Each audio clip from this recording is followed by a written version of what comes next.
जिनकी ताकतों की मिसाल बड़े बड़े लोग दे रहे हैं। कुरान उनकी ताकत को बता रहा है, लेकिन अल्लाह की ताकत के आगे एक सेकंड भी टिकने वाले नहीं, एक मिनट भी टिकने वाले नहीं।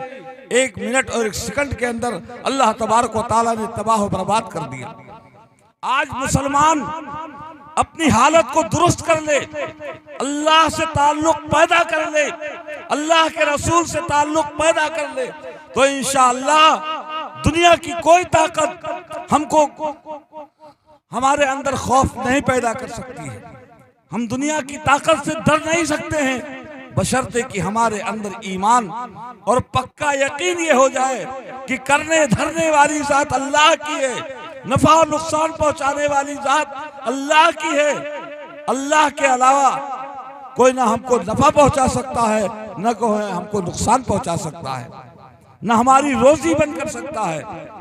हम डर और खौफ के मारे अगर बैठे रहेंगे, और मिसाल यही है कि जो दुनिया वालों से डरेगा, दुनिया की चीजों से डरेगा, अल्लाह का खौफ उससे निकल जाएगा। अल्लाह का खौफ, और जिसके दिल से अल्लाह का खौफ निकल जाएगा वो दुनिया की हर चीज से डरेगा, मामूली सी मामूली चीज से डरेगा। आपको मिसाल देकर के बताए कि ये मुसलमान, ये सहाबा की जमात, ताबईन की जमात, बुजुर्गाने दीन की जमात, शेर हजारों वाकयात हैं। हम आपको वाकई की तरफ नहीं ले जाना चाहता, लेकिन ये चीज बताना चाहता हूं, जंगल के शेर भी मुसलमानों के ताबे कर दिए गए थे। जंगलों के ऊपर, जंगलों के अंदर जब वो अल्लाह से ताल्लुक पैदा कर लिया तो शेर के ऊपर भी हुकूमत करने लगे, शेर भी उनके ताबे हो गया, वो शेरों की सवारी करने लगे, शेर उनसे डरने लगा।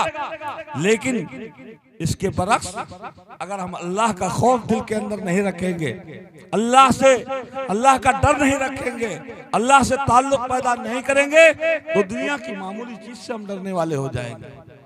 तो आज पूरे आलमी इस्लाम के अंदर मुसलमानों के अंदर जो तबाही है, जो बर्बादी है, जो हमको हम हमारे ऊपर जुल्म कर रहे हैं, हमारे को तक रहे हैं, उसकी वजह यही है कि हमारा ताल्लुक अल्लाह से नहीं है। हम एक हदीस पाक को सुना करके मैं अपनी बात को खत्म करता हूँ।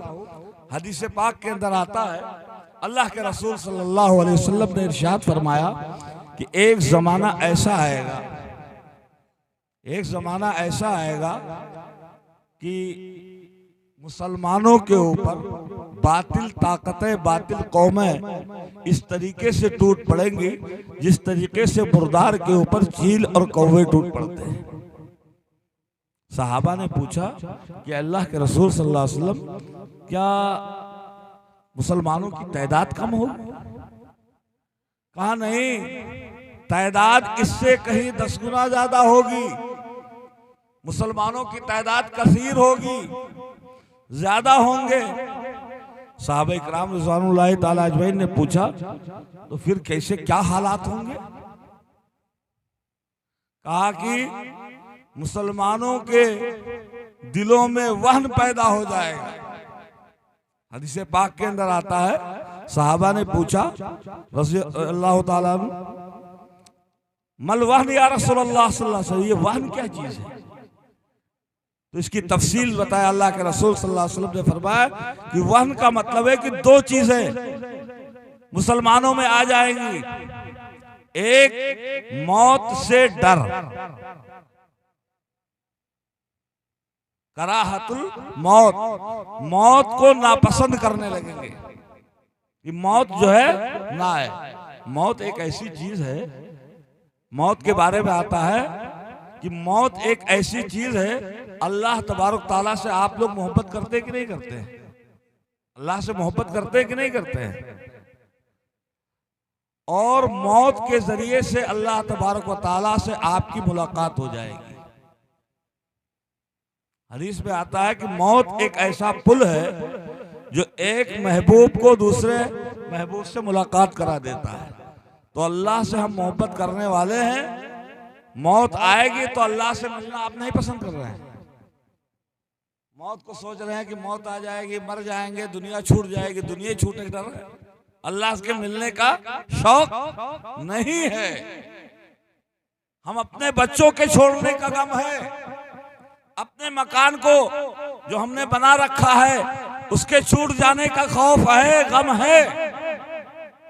पड़ोसियों का गम है कि छूट गए, रिश्तेदारों का गम है कि छूट गए, और अल्लाह के से मिलने का हमें खुशी नहीं है।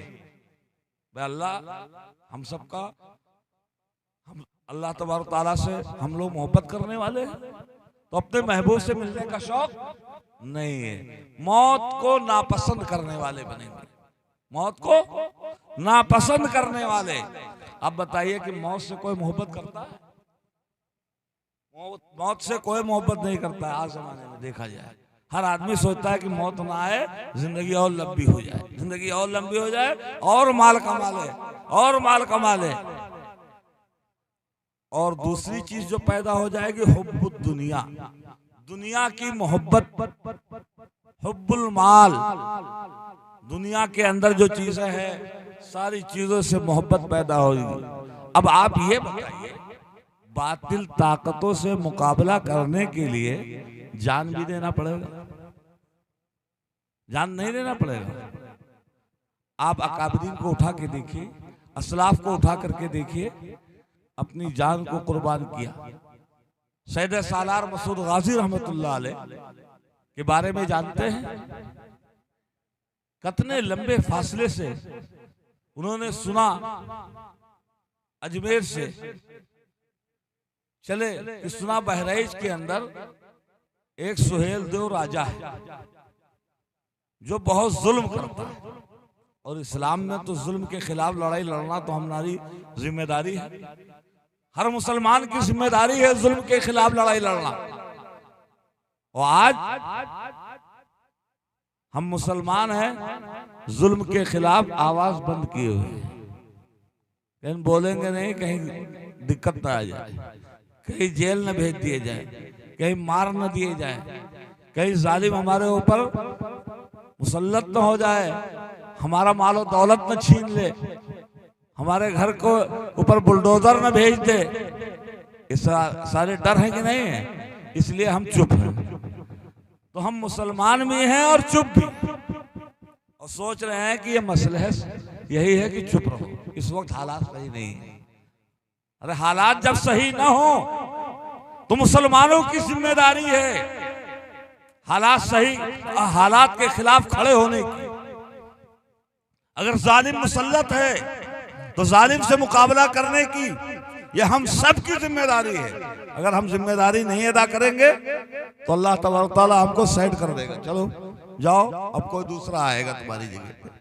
अल्लाह को आपकी जरूरत नहीं है। अगर जालिम है तो जालिम के खिलाफ खड़े होना है।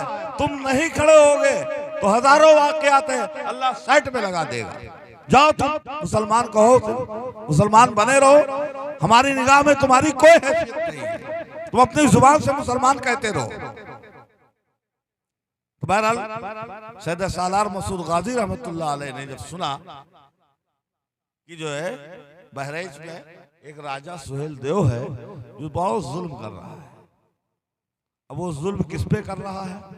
चाहे इंसानों पे जुल्म कर रहा है, उसमें किसी मजहब की कैद नहीं है इस्लाम में कि मुसलमान पे जुल्म करे तो खड़े हो और कहीं गैर मुस्लिम पे कोई जुल्म करे तो न खड़े हो। नहीं, जुल्म तो चाहे जिस पे हो, मुसलमानों की जिम्मेदारी है कि हम खड़े हों। जुल्म अगर जानवर पे भी है तो आपको खड़े होना है, आपकी जिम्मेदारी है। आए बहराइच, मुकाबला किया, वाकयात में नहीं जाना चाहता हूं।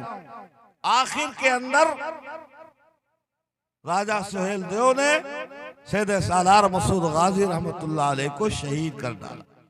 अपनी जान को कुर्बान किया कि नहीं किया?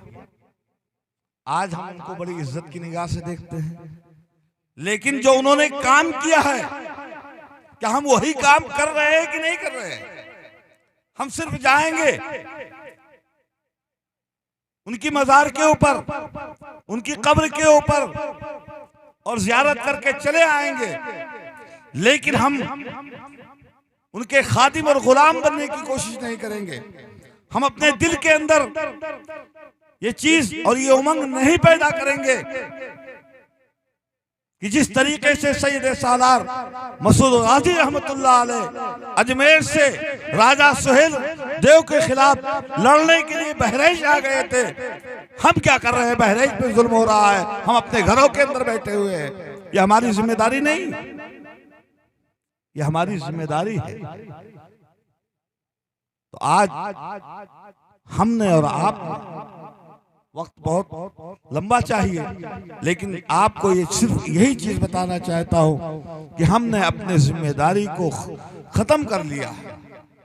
हमने अपने इस्लाम और मुसलमान होने की शनाख्त को खत्म कर लिया है और खुद ही खत्म कर लिया है।